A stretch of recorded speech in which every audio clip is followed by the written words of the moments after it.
On this episode of Then You Ruined It, why time capsules are the worst school assignment ever, and why Steve should not be in charge of how to say time capsule. We didn't start the fire, Jason. It's always been burning since the world started turning. We didn't start the fire. We didn't light it. And we're trying to fight it. But we didn't start the fire. We have a doc that we keep with subjects on there, and I look through them and I say, okay, here's a good one for you to talk about for this podcast. And to my knowledge, one of them was not just speaking lyrics from a Billy Joel song, one of the most wordy Billy Joel songs, but here we are. I apologize. I should have checked the doc closer. Continue, sir. So, Mr. Joel, in his eloquent way, was talking about how that the time in which he sang, the mid-70s, the world felt like it was spiraling out of control, and that people were just helpless trying to hang on and live through some of the most eventful moments in American history. And yet, that has continued for the last 50 years. The world is still burning. The fire has been fought, but not won. And everyone just keeps pointing back and saying, hey, we didn't start the fire. This place was like this when we got here. We are all dealing with the sense that we don't have any real control over the world around us, that we are just helpless passengers on a ride that we can neither control nor understand. And that is why we try so desperately to make a mark on the world around us.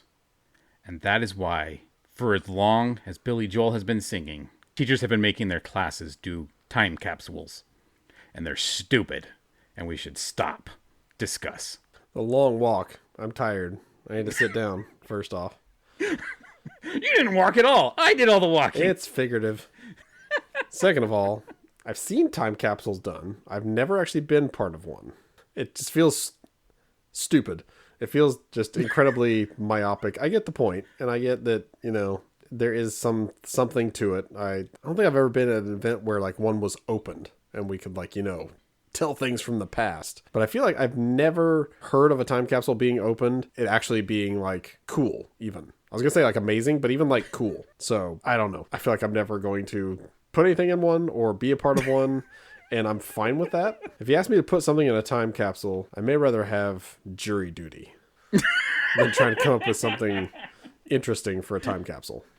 I find this both cathartic that you also think they're stupid, but I don't believe you, because every 2 weeks we get together and record little audio time capsules. There are some of these episodes that I go back and listen to. I'm like, wow, that is like listening to 2018 all over again. What are we talking about? Man, licking strangers' faces. We can't even do that anymore.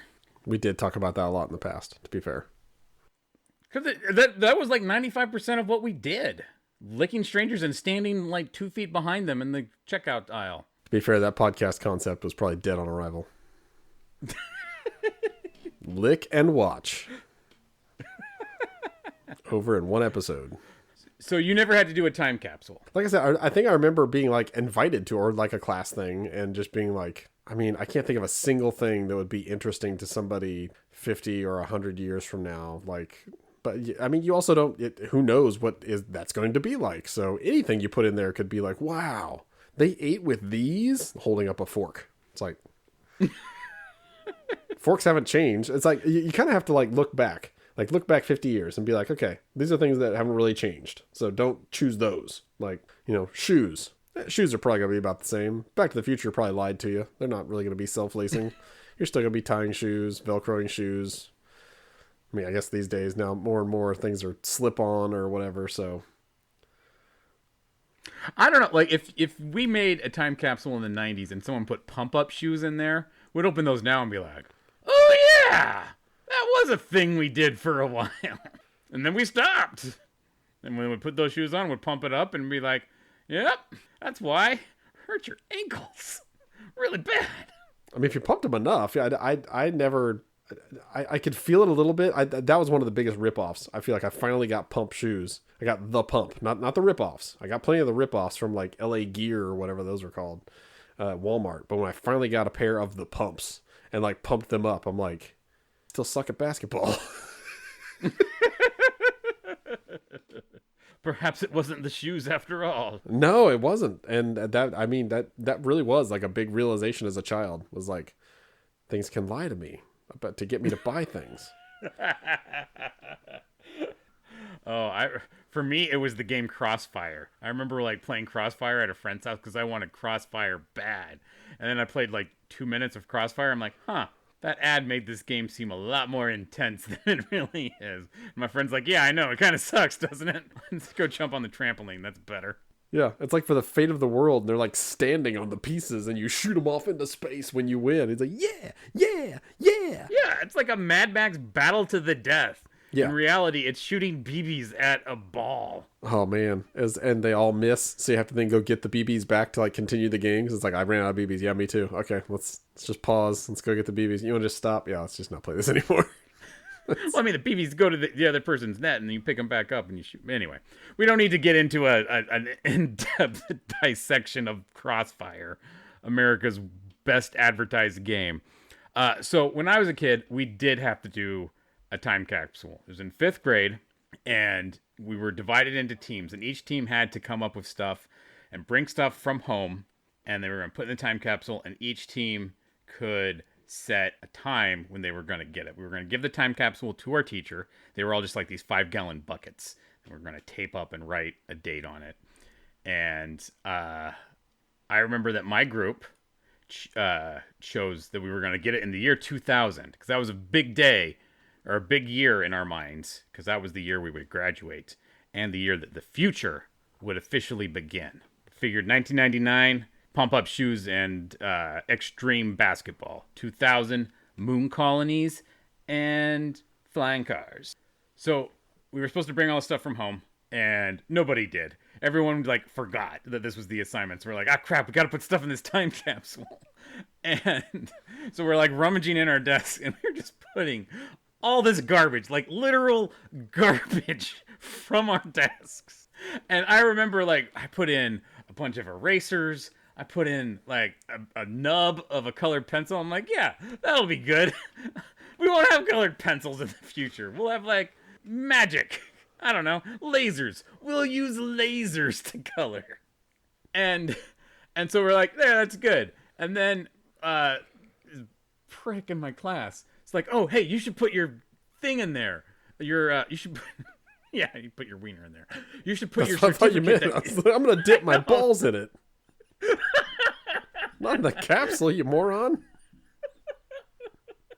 That'd be hilarious. You just put your unit in there, and just so you know that people in the future are going to touch stuff that touched my balls. Yeah, exactly. Just dip it in there real quick, and it's like, joke's on you. 100 years from now, my penis was on that.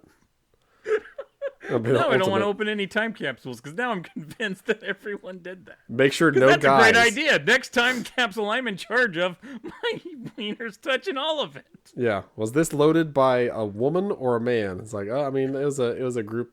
They were mixed, guys and girls. Okay, don't touch it. Somebody's balls has been on this stuff. That day was also the big final of our vocabulary contest, which was a big. We had these big, intense vocabulary competitions, and the winner got a candy bar and a certificate. And I won that year, or that round. We did it we did it twice a semester. So I won that time. So I had a candy bar, which I ate right away. There was no chance that was going in the time capsule. But someone, the class church's like, hey, you should put your certificate in there. I'm like, I don't want to. I worked really hard for this. He's like, that's okay. And he took it and he put it in there. He's like, you'll get it back. I'm like, well, I mean, that will be cool for future me to see. Guess. And then we sealed it up, and I'm like, I had instant regret. It's like the opposite of buyer's remorse. It was time capsules remorse. And I'm like, what if I go home and try and tell my parents that I won? And they're like, well, where's your prize, son? And I'm like, well, I ate the candy bar. Are they the and damn my certificate Waltons? What is up with the voice? What family? What'd you get, This is how son? my dad talks. What'd you get from your schooling? Oh, Ma, I got a certificate. Oh, you did? Let me see it, son. Oh, well, I put it in that there my time parents capsule. are simple people, Jason, and this is how simple people talk. I mean, they came from the long time ago. I was simple people, and we did not talk like that. It was just like this. Just plain ass, Midwestern, no accent. You weren't Yeah, well, interesting. yeah, but how did the poor people in your class talk that you called sperm? What did they sound like? I They talk mean, like this. they sounded the same. They just smelled worse.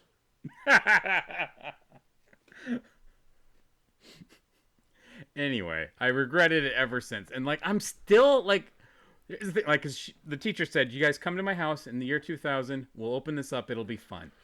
Didn't do it. Never went back there. Never got any of that crap back. I'm sure other stuff got put in there that people wanted.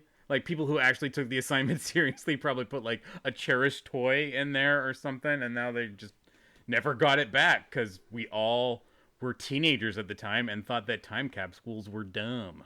I mean, you've hit on why they usually suck. It's because the children in charge of them and they forget the assignment. And so, yeah, it's just trash and a pencil, maybe a drawing that one of them thinks to do really quickly, but it's still just a crude drawing. It's not like caveman stuff. It's not like, oh, this has changed so much in 20, 50 years, whatever. No, it's just a drawing that sucks. This kid drew the Gulf War. I'd love to see that. Just do a quick etching of George Bush. Jet taking off. Tomahawk cruise missile. That actually was an art assignment when I was young. We all had to draw a representation of the Gulf War. I don't remember what I drew. It was probably not appropriate because I was in second grade at the time and had a very limited understanding of mortality and the horrors of war. Yeah, I mean, at that point, you would hear war and just think blood. And you'd draw, like, what video game you played. And it's like, yeah, that's probably what war is. Not knowing the actual atrocities. Everything I knew about war, I learned from people describing the movie Rambo to me. There is no way to miss more of the subtlety of the movie Rambo than to hear another second grader describe it to you. The most I knew about the Vietnam War was secondhand knowledge of Rambo.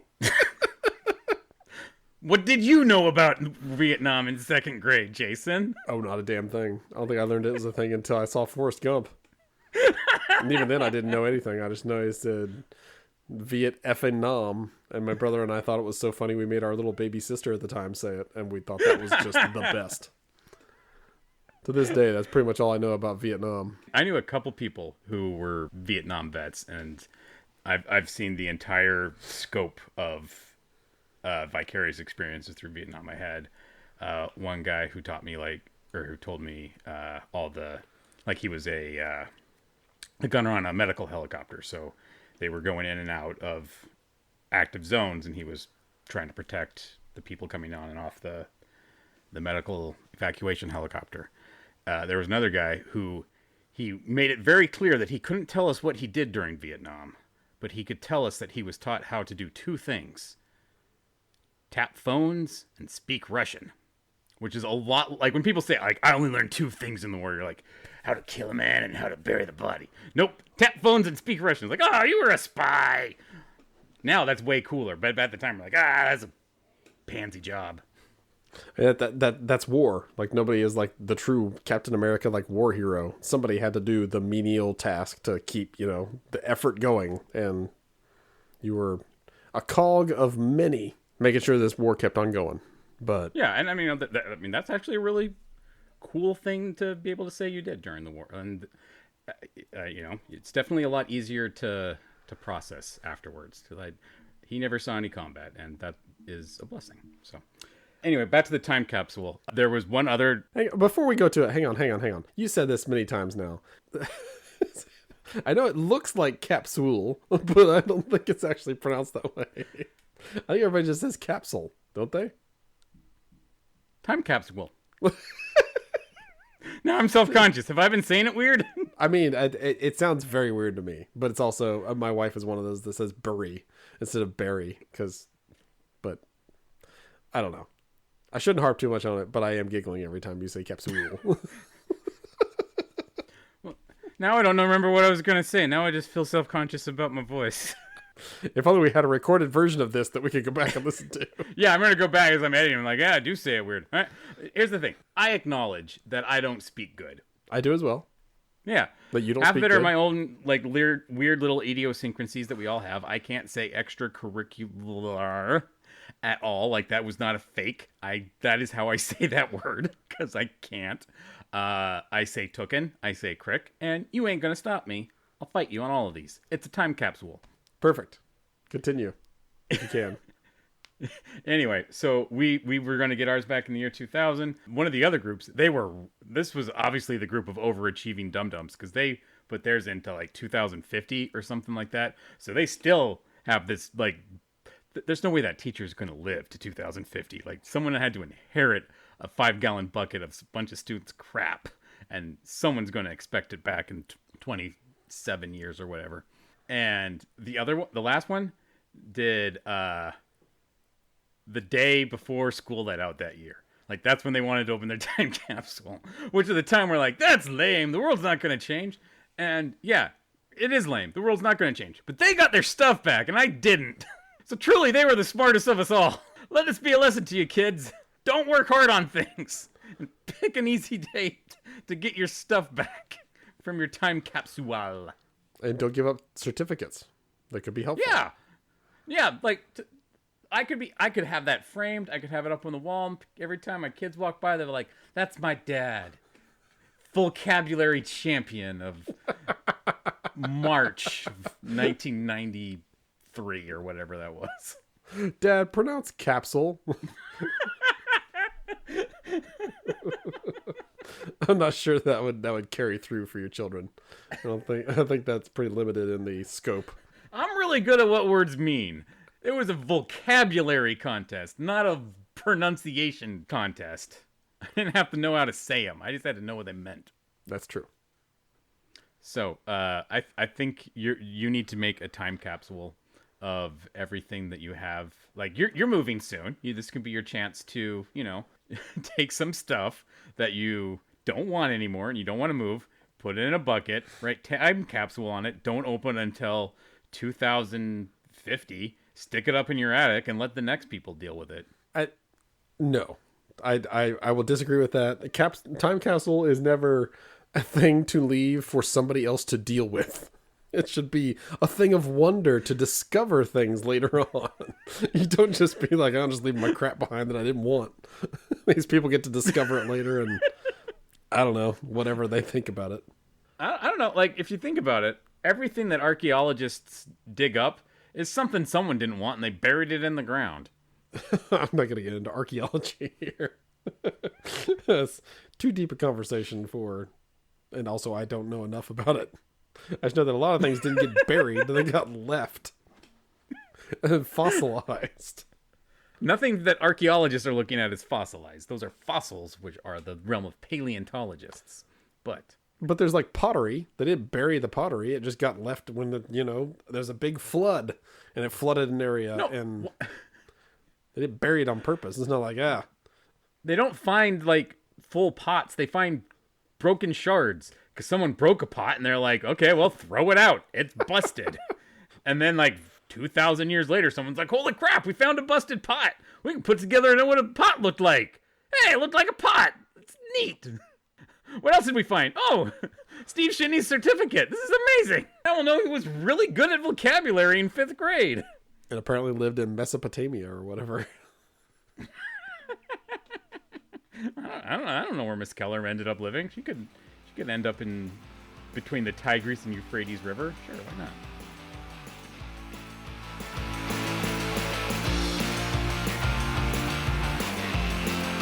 That'll do it for this episode. Boy, I sure did ruin that. If you still need more, head on over to Twitter. I am at Idahobo, and Jason is at the Jason Sigler. We also do a webcomics review podcast called Digital Strips.